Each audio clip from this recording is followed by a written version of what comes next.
It was a short journey from Sharm el-Sheikh northward on the Gulf of Aqaba to the city of Petra, Jordan.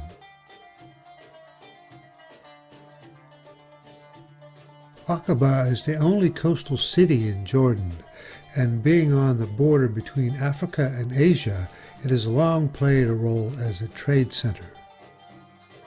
Our destination today is the ancient city of Petra, one of the 7 new wonders of the world. Our bus caravan headed north out of Aqaba, and soon we were away from the city. We saw a few Bedouin settlements, an occasional camel, and stunning high mountain desert. We passed only one irrigated field, with several windmills and a few flocks of sheep and goats.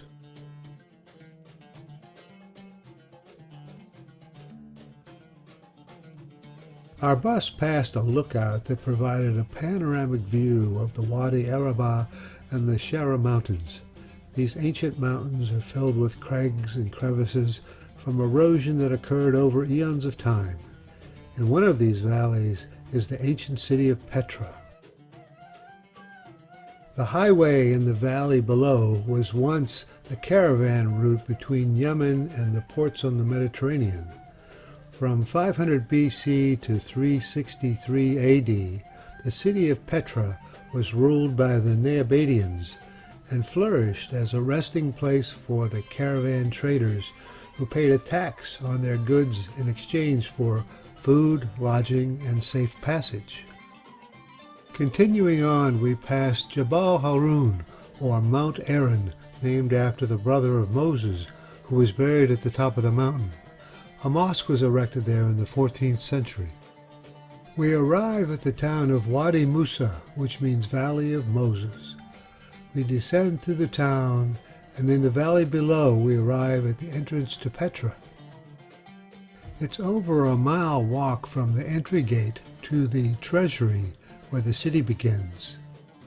Peg and Aki decide to travel this distance by horse cart, while I decide to walk. A couple of 100 yards down the road is the first monument, or Jinn block. Jinn is the name of spirits in Arab folklore, and the Bedouins believed that spirits lived here. But these were actually tombs or entrances to tombs. The style of the monuments are Assyrian, with no decorations, and the dead were buried directly in the ground and covered with sand. We noted the walls and trenches along the side of the road, which were used to collect and direct rainwater, and were part of an extensive water collection and storage system that allowed the Nabateans to thrive in a desert climate. Farther down is the tomb of the Obelisks, which has an Egyptian influence. This grand monument was made for King Abd-Manku ben Akyas in 40 AD. In front is a place to make animal sacrifices. The lower left has a room called the triclinium, which is a reception room that can hold 30 people. These tombs and all buildings we will see were carved by craftsmen into solid rock from the top down. We arrive at the Sig, or passage into the city. The Sig is a natural geological fault created by tectonic forces that was only later worn smooth by erosion. It is 3/4 of a mile long and varies in width from 4 to 20 yards. Channels on either side of the Sig provide water to the city from springs in the hills. This settling pond slows the speed of the water flow for better control. This area was first settled in 9000 BC. The Nabateans arrived in 600 BC and built a successful community by managing the water and having a strategic location on the trade route. They were successful in defending this land against other warring tribes until 63 BC, when the Romans arrived and they were forced to join forces with them. They suffered a severe earthquake in 363 AD after which the city diminished in importance. It was abandoned in 1200 and then rediscovered in 1812 by the Swiss explorer John Burckhardt. The Sig contains 40 statues, mostly depicting the god Ushara, associated with the Greek god Zeus, and Uza, the goddess of fertility, associated with the Greek goddess Isis.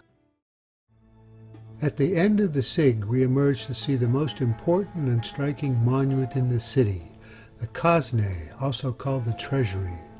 This is actually the tomb of King Aratus IV in the 1st century AD.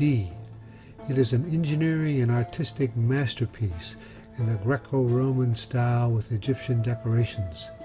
It was named the Treasury by the Bedouins, who concluded that because of its stunning appearance it must contain gold. The lower level consists of 6 columns with Corinthian capitals. The 2 side panels are decorated with reliefs of Castor and Pollux, 2 riders who led the spirit to heaven.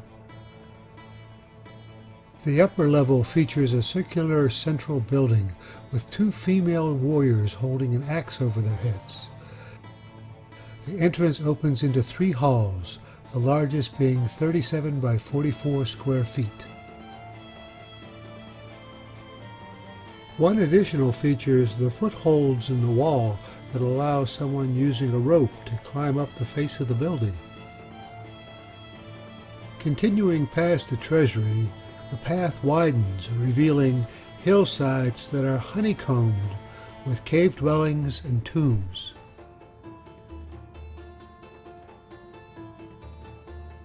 There are tombs and dwellings of various sizes, for kings down to common citizens. These were all excavated earlier than the Treasury and are in the non-decorative Assyrian style. There is a Roman-style theater that would have held 10,000 people. It has an altar built into the stone that would have been used for religious celebrations. Across from the theater there are additional cave structures, many with porches and windows and steps. Note the extraordinary colors and patterns in the sandstone. High on the hillside above these homes are 5 royal tombs carved into Mount Kubta. These include the crematorium where ashes were stored. To the left is the royal tomb of the palace. This has the largest and most complex facade with 3 levels and 6 rooms. The last noteworthy facade is the Monastery, which is second only to the Treasury in grandeur. The tour is over, and for the long trip back, Aki chooses to ride a donkey rather than a camel, while Peg befriends a local vendor and she and I walk back. From there, it was a quick bus ride back to the ship.